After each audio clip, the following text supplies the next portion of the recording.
Hej alle sammen, og velkommen til endnu en episode af Hyggesnak med Svend. Jeg skal ned og skide.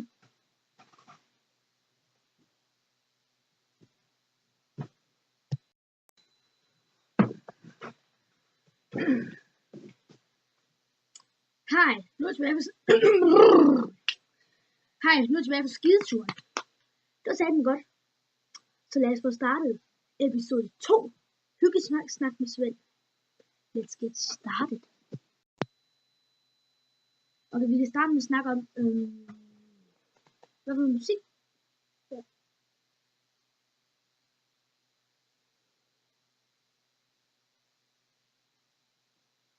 Ja, vi kan starte med, hvad for noget musik jeg kan lide. Jeg kan godt lide dubstep. Rigtig meget dubstep. Skrillex, Deadmau5 og Kill the Noise.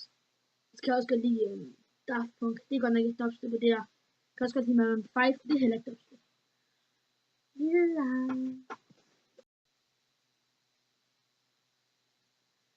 Jeg kan fortælle jer, at når jeg er på toilettet, så bruger jeg op til mindst 20 minutter.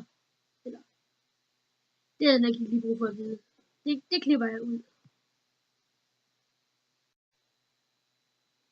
Så kan jeg jo fortælle jer, hvad for nogle film jeg godt kan lide. Jeg kan godt lide King Kong. Hulk. Og Hunger Games. Og jeg skal faktisk måske ind og se den nye, der kommer. Ved du hvad? Fuck det. Det er måske godt. Ja. Hvis I tænker på, hvorfor den her trøje på, det er faktisk en basketballtrøje. Fordi jeg går til basket om mandagen og fredagen. Og ja, jeg bor i Aalborg.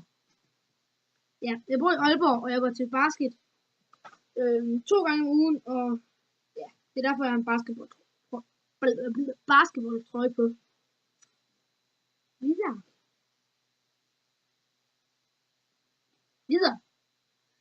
Videre.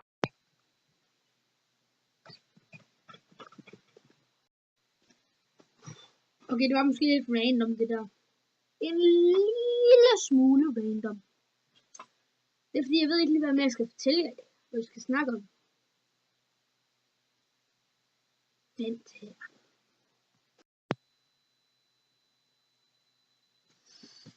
Ved du hvad? Det er nok på tide at sige farvel.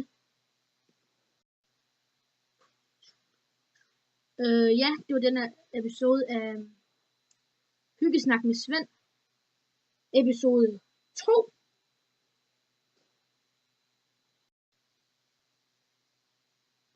Hej.